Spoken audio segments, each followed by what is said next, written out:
नमस्कार साथियों। कैसे हैं आप सभी।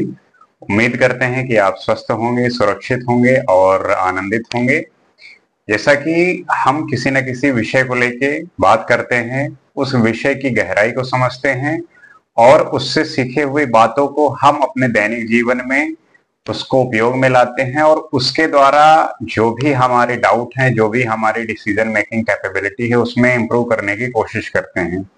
इसी श्रृंखला में आज हम बात करेंगे कि कैसे हमारे स्कूल का जो एजुकेशन सिस्टम है वो आउटडेटेड हो गया है।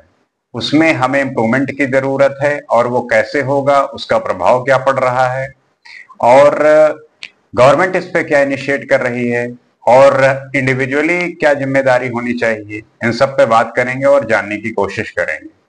तो जैसा कि रविंद्रनाथ टैगोर ने कहा है कि don't limit a child to your own learning for she was born in another time. कहने का तात्पर्य यह है कि हमें समय के हिसाब से चलना चाहिए।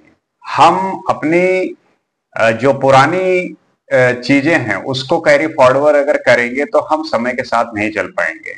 जैसे कि पहले क्या होता था कि स्कूल में जो बुक्स प्रोवाइड होते थे, टेक्स्ट बुक होते थे, तो जो उसमें चीजें लिखी हुई हैं उनको पढ़ाते थे, उनको एक तरीके से जो रट्टा करवाते हैं वैसा डिफिनीशन रटवाना, उसके बाद एग्जाम में वैसे ही क्वेश्चन पूछना और उसका डिफिनीशन लिख देना।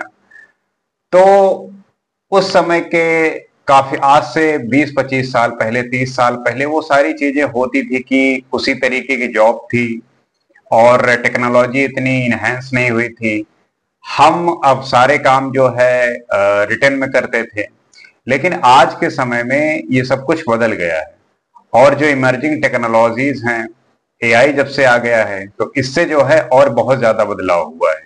आज के समय में जितने भी जॉब हैं वो सब के सब ज्यादातर अब आर्टिफिशियल इंटेलिजेंस से संबंधित और सारी की सारी टेक्नोलॉजी से संबंधित है। तो आपको अपनी जो स्किल है उसमें आप स्किल करने की जरूरत है, उसे इनहेंस करने की जरूरत है।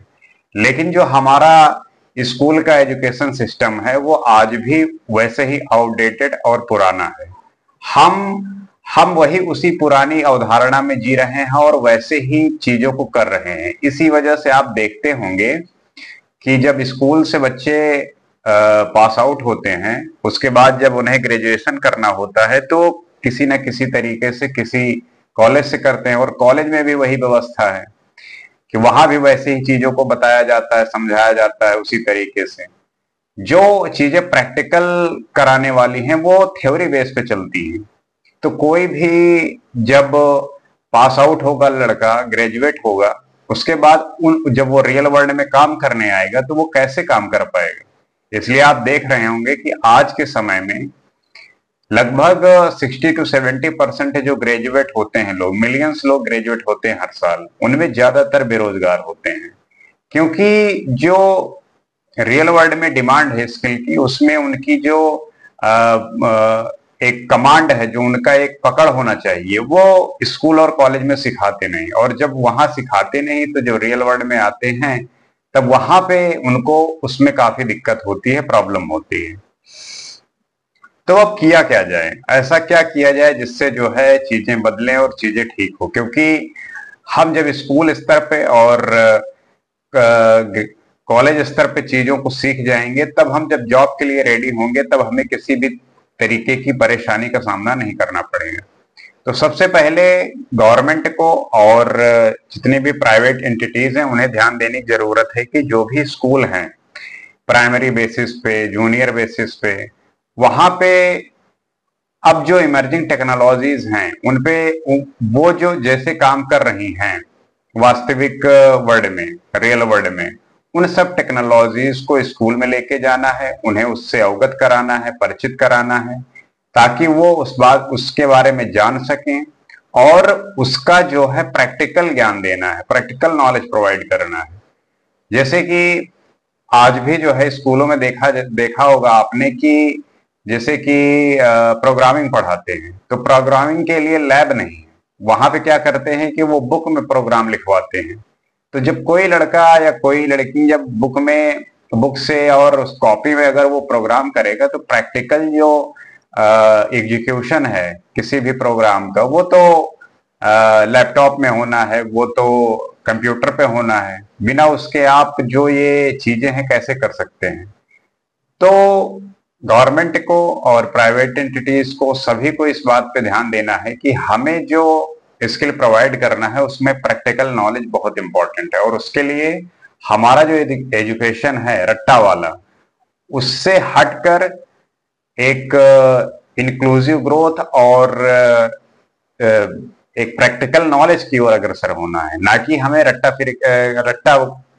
डिफिनीशन याद करके और एग्जाम में वो चीज लिख दिया उससे जो है नंबर आ गए। अक्सर बात होती है कि किसी के 99% आए, 100% आए, तो उससे हुआ क्या? आपने क्या किया? आपने थ्योरीज को याद की, थ्योरम को याद किया, फॉर्मूलाज याद किए, वो सब कुछ आपने मेमोराइज किया, उसके बाद उसको जो है एग्जाम में लिख दिया और उसके आपको नंबर मिल गए। लेकिन यही सब चीजें अगर प्रैक्टिकल आप करेंगे तो आपका जो माइंड है, जो क्रिटिकल थिंकिंग है और जो इंक्लूसिव ग्रोथ है आपके माइंड का, उसमें विकास होगा। क्योंकि जब आप सिर्फ रटते हैं तब उसमें वो फंक्शनिंग जो माइंड की होती है वो वैसी काम नहीं करती जिसमें आप किसी भी चीज को समझ के करें और उसको डिटेलिंग में करें, एनालिसिस करें उसका, एक तरीके से जैसे होता नहीं कि आप चेन को खोलते हो तो वो खुलती चली जाती है, ऐसे ही आपकी जो दिमाग की तंत्रिकाएं हैं उनको एक तरीके से झकझोर देने वाली जो प्रैक्टिकल नॉलेज है वो जरूरी है। क्योंकि जब इस तरीके का आप प्रैक्टिकल स्कूल में नहीं करेंगे, कॉलेज में नहीं करेंगे, और फिर जब आप ग्रेजुएट होंगे उसके बाद जब आप कहीं जॉब के लिए जाएंगे तब वहां पे वो सब प्रॉब्लम होगी, क्योंकि आप रियल में कुछ कर ही नहीं पा रहे हैं। तो सबसे जरूरी है कि हमें जो है अपने स्कूलिंग पे और कॉलेज में ध्यान देने की बात है। क्योंकि अक्सर देखने को मिलता है कि इंजीनियरिंग कॉलेज में भी ये सब चीजें हो रखी हैं कि वहां पे जो चीज प्रैक्टिकल सिखाना है वहां पे वो सब कुछ थ्योरी बेसिस चलती है, और इसी वजह से लगभग 40 to 50% जो इंजीनियर हैं वो भी जो है अनएम्प्लॉयमेंट होते हैं। क्योंकि वो जो स्किल चाहिए, वो जो रियल प्रैक्टिकल नॉलेज चाहिए वो उनमें होता नहीं है। वो बस वही स्कूल के रट्टाफिकेशन वाले प्रोसेस में रहते हैं कि हमें जो है थ्योरी याद करनी है, हमें जो है ऐसे ऐसे करना है और जो उसको जाके एग्जाम में लिख देना है जिससे हम पास हो जाएं। तो उसका जो है फायदा आपके जीवन में जब काम करने जाएंगे और काम करेंगे तो ऐसी चीजें वो इम्प्लीमेंट होती नहीं और इसी वजह से प्रॉब्लम क्रिएट होती है।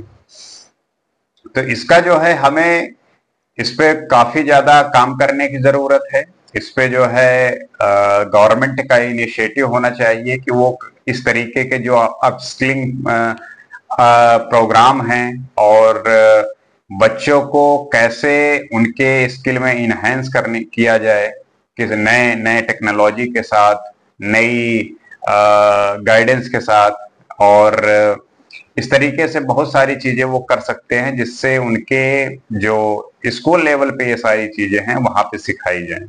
क्योंकि जब वहां पे वो सारी बातों को सीखेंगे तब वो आगे इम्प्लीमेंट कर सकेंगे। और इसके लिए भी काफी चीजों की जरूरत है, जैसे कि प्राइमरी लेवल पे हुआ, जूनियर लेवल पे हुआ, तो सबसे पहले तो इंफ्रास्ट्रक्चर डेवलप करने की जरूरत है। क्योंकि वहां पे वैसा माहौल नहीं है, वहां पे वैसी बिल्डिंग नहीं है, वैसे लैब बनाने हैं, वो सारे इंस्ट्रूमेंट जो चाहिए, टूल्स चाहिए, उन्हें प्रोवाइड कराना है। उसके बाद उन टेक्नोलॉजी से जो परिचित हैं ऐसे टीचरों को अपॉइंट करना है। क्योंकि हमारे जो टीचर हैं उनके पास भी वैसी नॉलेज नहीं है जो उनको वो बात बता सके।